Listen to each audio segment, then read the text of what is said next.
Jose Rizal, Chavit Singson, Francisco Daguhoy, Juan Pahota at Ninoy Aquino. Ilan lamang po yan sa maraming papel na kanyang ginampanan. Nagsimula bilang stuntman sa pelikula hanggang pinalad na maging bida. At sa kasalukuyan, ay isa na siyang premyadong aktor at direktor sa mundo ng telebisyon at showbiz. Malayo na nga ang narating ni Cesar Manhilot Montano o si Buboy sa kanyang pamilya, mga kaibigan at taga-suporta. Ngayong gabi, alamin natin ang mga pinagdaanan ni Cesar Montano mula sa isang simpleng buhay hanggang sa kanyang kasikatan. Dito sa Powerhouse.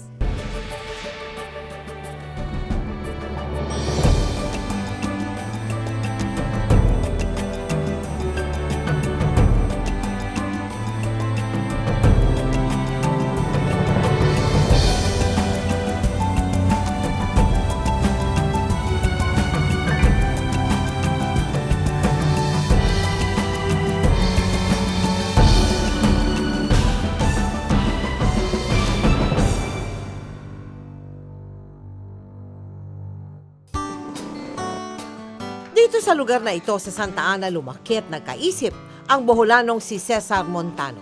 At ang bahay na ito mismo ang siyang naging saksi sa kanilang mga pinagdaanan. Mula sa payak na pamumuhay, hindi niya inakalang maipapatayo niya ang kanyang dream house mula sa pagiging aktor at direktor. Sa gate pa lamang ng kanyang tahanan, kitang-kita na ang pagiging alagad ng sining ni Cesar. Ito daw ay obra ng master sculptor at national artist na si Eduardo Castrillo. Tumataginting na 1 milyon lang naman ang halaga nito. Hello, Tita. Please come in. You're welcome. Thank you so You're welcome. much. Nako, this Alam is mo, a great honor. pumapasok pa lang, meron na ako napapansin dito, Buboy. Kakaiba yung pintuan mo. Oo, Hindi lang yung pintuan mismo, kundi yung bisagra. Ngayon ako nakakita ng ganito. Gawa ni Agi Pagkatipunan, isang napakagaling na artist na kaibigan. Agi Pagkatipunan. Pangalan pa lang Pilipinong-Pilipino Oo na. nga. Iba-ibang klaseng kahoy pinagsama-sama niya. Sama-sama niya. Lahat ng uri ng kahoy. Nagmula sa Bohol ang pamilya Manhilot. Ngunit ang panlima sa 7 magkakapatid na Manhilot ay pinanganak na at lumaki sa Santa Ana sa Maynila. Father ko, Bohol, Baclayon, Bohol, kung nasaan. Oh! Yung pinakamatandang church natin ginawa. Sabi nila kasi mga Boholano, naku mga ano daw yan, malalambing na mga Totoo, tsaka malalambing, tsaka mababait daw na asawa. Yung nanay ko naman, Ilongga, yun malambing. O naku, isa pa rin yun. Malambing talaga. O ganun ka ba? Inaaway na. Inaaway ka na, hindi mo pa alam. Hindi mo pa alam. Oo, mga bato ka sa akon. Bakit labang ka? Ano pala ibig sabihin? Pero gusto ko munang puntahan yung dati, no? Your father was a lawyer, so does that mean you, hindi kayo dumaan sa hirap? As a family? Sobrang hirap. Lawyer ang father mo eh. No, when my father left Bohol, Oo. that was after the war, Oo. hindi pa siya mag-graduate ng high school. Okay. At pagdating niya sa Maynila, Santa Ana, Maynila, Oo. jeepney driver ang trabaho niya. Karpintero siya. But during the time na you were struggling or he was struggling, how was life? Ako nung high school ako, tita, was in Manuel del Fena, Don Mariano Marcos, I walk like 5 kilometers a day. Oh, Para makatipid sa pamasahe. Oo, at saka may kasama ko ng mga klase mo sa Santa Ana kasi. Sa Santa Ana, oo, lala. Puro public school ako. Aha. Puro public school ako. Okay, oo. At ang bahay ninyo is ano? Apartment lang, we're renting it. You were renting apartment. Umabot sa 3 palapag ang ipinatayong bahay ni Cesar Montano na nagkakahalaga ng humigit kumulang 40 million pesos. Tahimik na paligid at magandang tanawin ang siyang dahilan kung bakit napili ni Cesar na dito manirahan. Hindi niya umano maipagpapalit ang view ng kanyang paligid.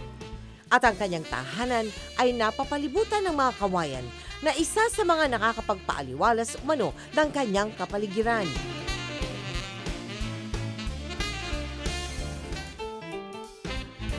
Pagpasok mo naman sa living room, mapapansin ang lawak nito dahil sa mataas na ceiling.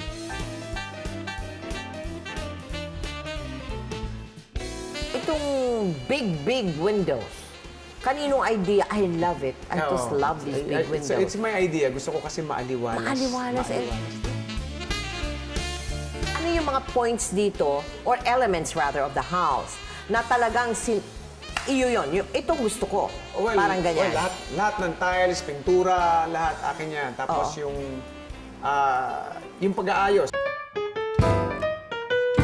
At ang salamin sa dingding ay napapalibutan ng wooden materials pa rin. Dito rin makikita ang ilan sa mga happy moments ng pamilya.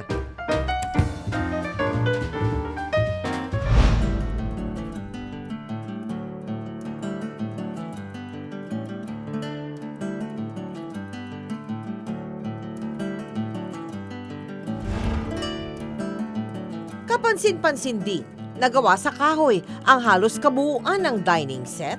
Ang kanilang mesa, gawa pa umano ng hinahangaan niyang Filipino artist na si Agi Pagkatipunan. Tawag pansin din ang chandelier na nakasabit sa dining area na buhat pa umano sa Cebu.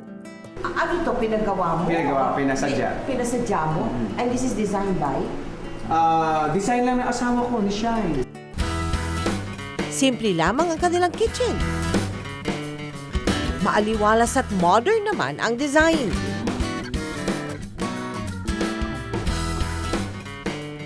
And the kitchen is beautiful. Simple lang po, tita. Simple lang. No, I love this kitchen. Did Sunshine have a role in the kitchen? Oh, yeah. Sa kanyang kitchen o ikaw pa rin?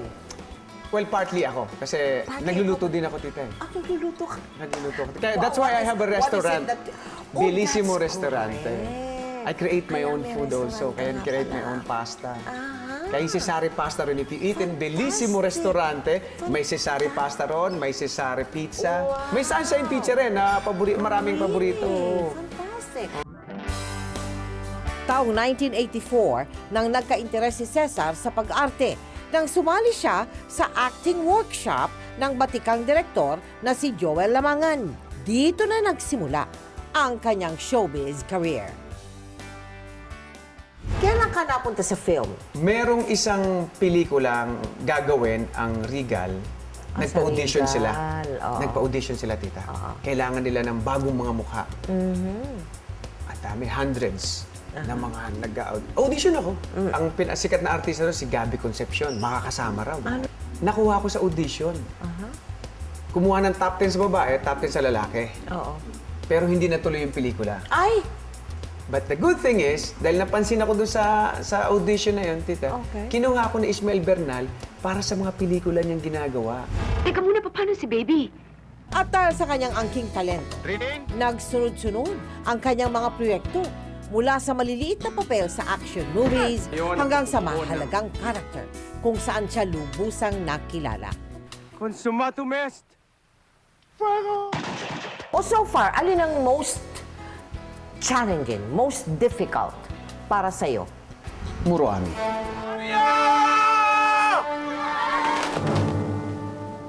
Amuro Ami pa rin. Because It's iba yung... physically tough Physically task talaga. tough? Talaga? Iba talaga. Ah. Malulunod ka talaga doon. Wala kasi yung stunt. And you have to act underwater. Underwater, mahirap. Iba ang iba ang... Isipin pa, paano ka ba magulat underwater? Oo nga, paano? Correct. At saka, ang hirap nito dahil doon, kapag kukunan ka na, di siyempre, may hangin ka, bibigyan ka nila ng air. Oo. Kukuha ka ng air. Lalayo pa sa iyo yun. Oo. So, nagkukonsumo pa ng time yun. Oo. Aalisin mo na yung mga bula sa paligid. Okay. Bago pa lang, pwedeng Bago pa rin gamitin kang yung mga umarte. bago pa lang. Hindi naman nasayang ang hirap ni Cesar.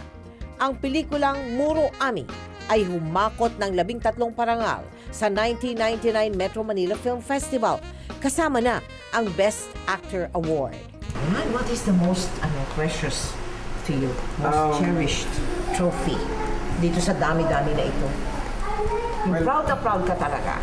Of course, you're proud sa lahat, no? Sa lahat, no? Pero always merong malapit sa puso mo eh. Well, nandoon ngayon sa GMA. Yung nakuha natin sa Muruan. Yung Muro Ani. Yung kinuwento ko, tita. Dili sa Taong 2004 naman, nang isa katuparan ni Cesar ang kanyang pangarap na maging isang direktor. Ang kanyang unang pelikula, Ang Panaghoy sa Suba, ay humakot hindi lamang sa takilya, kundi maging ng mga parangal sa ibang bansa. Being a director, is that as challenging as being an actor? Alin dun? Alin dun yes. Sa totoo lang, it's more challenging but fulfilling also. more challenging than being an actor? Kasi as an actor, ikaw, sarili mo lang iintindihin mo yung paano ba tong ano ba kung lahat ng klaseng pagpe-prepare as an actor for your character per se. Oo. Yun lang iisipin mo. Oo. Eto, lahat ng character nila iisipin mo, yung shot mo, Yeah, everything. the lighting, the dialogue. everything. Yes, correct. Oo. At kung paano umarte yung artista mo, I guess. Yung actor mo, paano mo didesisyonan yun? Oo.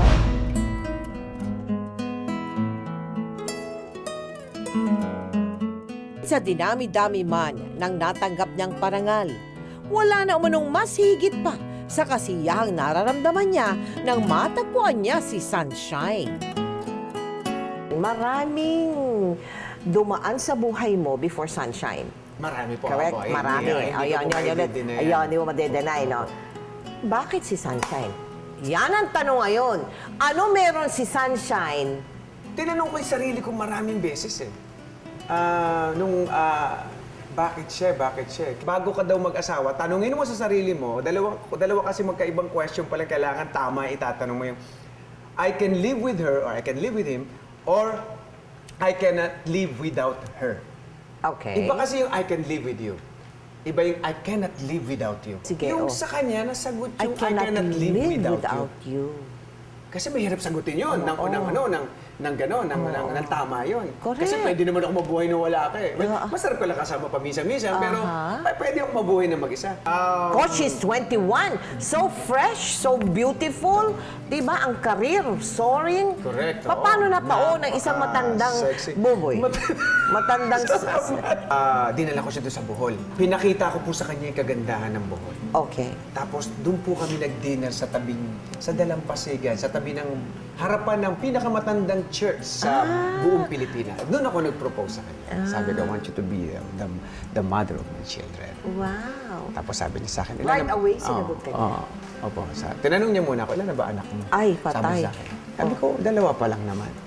Gusto mong pandagdagan yan. Sabi ko naman, oo naman.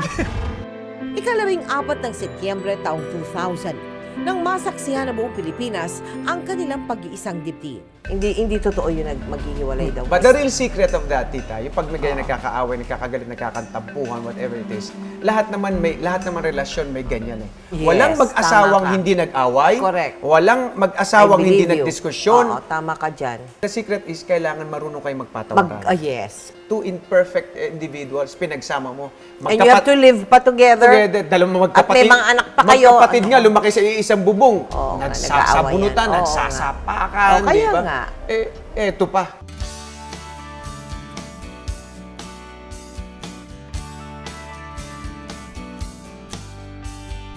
Matagumpay na nga si Cesar sa buhay, hindi lang sa kanyang napiling karera, kung hindi maging sa pagkakaroon ng masayang pamilya. This family matter, this family business, if I may call it, no?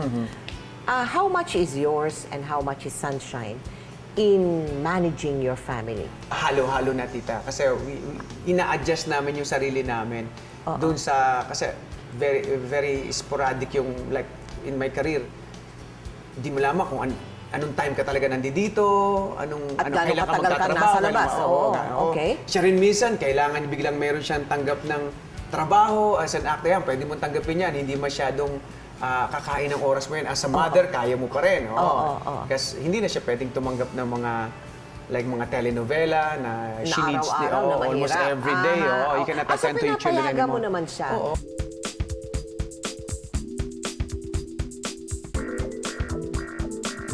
Tatlo ang naging bunga ng pagmamahalan ni Cesar at Sunshine, kung kaya't ang kanilang tahanan puno ng musika. Musikang buhat sa tinig ni na Angeline Isabel, Samantha Angeline at Angeline Francesca at ng ama ng kanilang tahanan.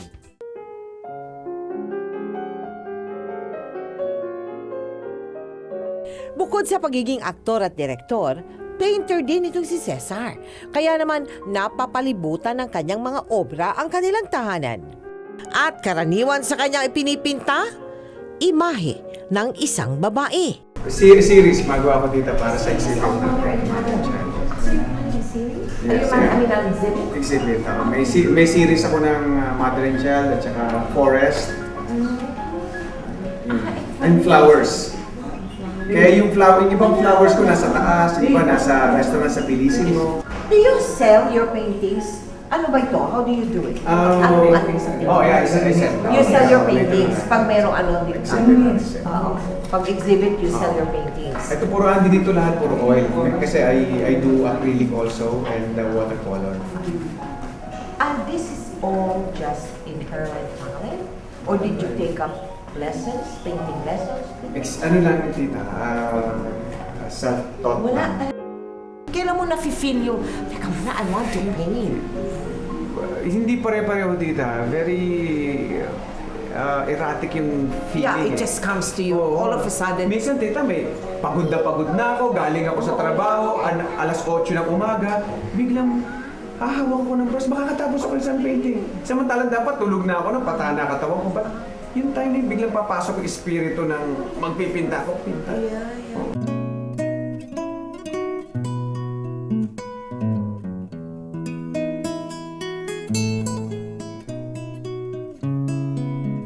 Hindi naman dapat mawalan ng pinta ni Direk Marilyn Diaz-Abaya.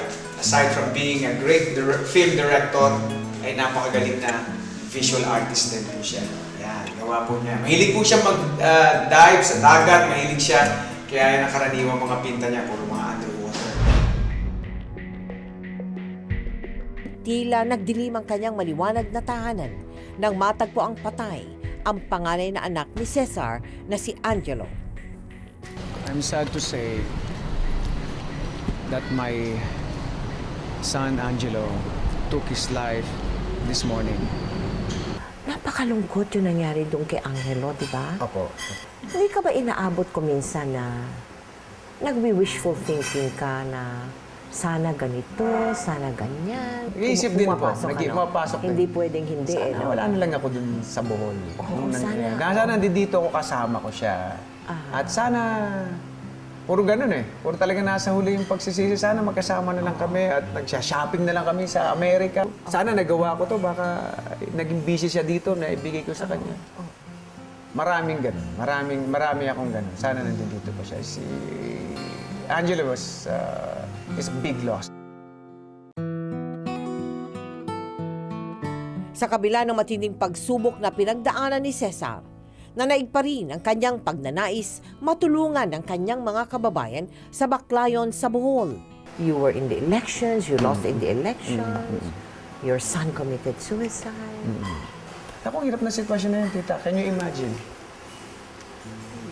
You're running for public office. Kakampanya ka. Sa kampanya, imagine mo ito, kampanya kailangan mataas ang energy mo. Masaya ka. Yes. Kailangan positive ka. Okay.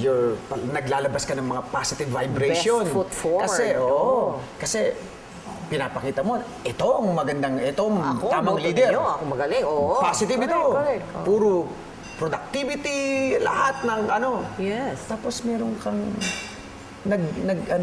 nagluluksa ka. Oo nga. At ang tao naaawa sa'yo. Oo nga. But you cannot stop it. Labis-labis ang kanyang panghihinayang nang hindi siya palaring maluklok sa pwesto, gayong naglabas pa umano siya ng malaking halaga para suportahan ang kanyang kandidatura. You lost a lot of money in the elections. Well, money is hindi importante. Siyempre, yung pinaka-importante po yung I lost a son. Yun po. But mas mahalaga yung anak ko kaysa dito sa politika. Oo. But Yung nga lang, limited yung puso, naging limit yung puso mo. Before, gusto mo magsilbi sa napakaraming tao.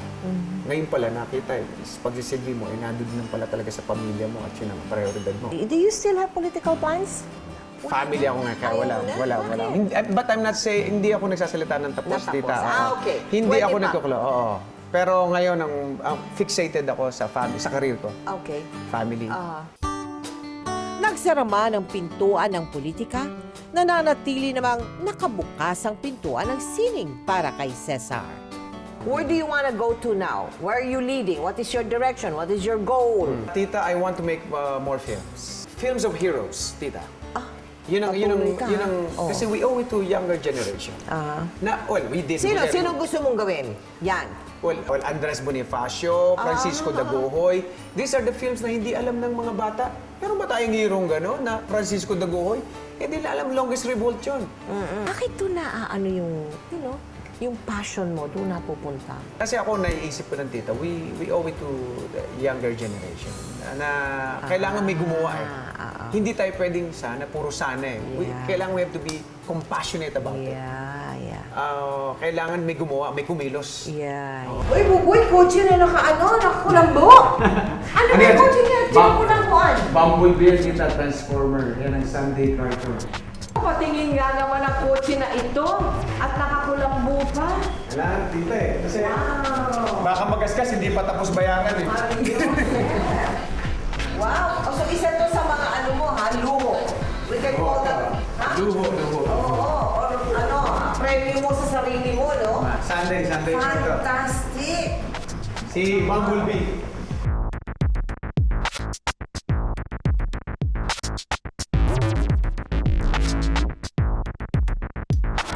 Magkano naman itong iyong little toy Naku, mura lang for the big boys? Hindi, mura lang yan, tita. Hindi yan yung luho na hindi masyado na realistic yung presyo. Kasi may ibang presyo na.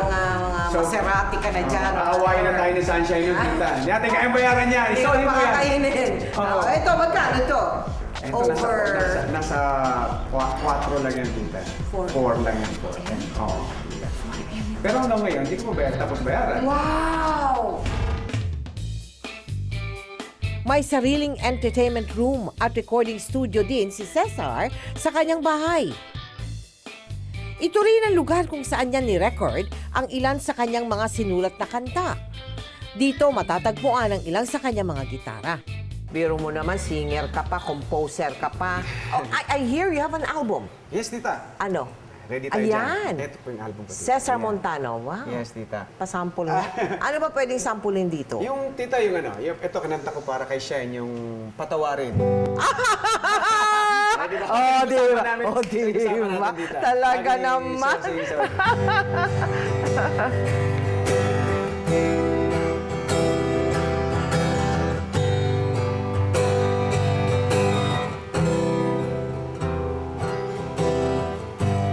Parang di ko yata kaya patawarin mo ako. Ang lumayo sa iyong piling at kalimutan ka, di ko magagawa. Kasalanan bang mahalin ka ng totoo? Kung ito'y pagkakamali, sige na, patawarin mo na ako. Wow! Ganda! Thank you so much! Masasabing ang kanyang buhay ay kasing kulay ng mga papel na kanyang ginampanan. At tulad nila, larawan din si Cesar ng determinasyong magtagumpay, katapangan na harapin ang anumang pagsubok at pagsisikap na ituloy ang laban ng kanyang buhay. Hanggang sa susunod na Lunes po, samahan niyo kaming bisitahin muli ang bahay at buhay ng mga nabibilang sa Powerhouse. Ako po si Mel Tiangco. Magandang gabi.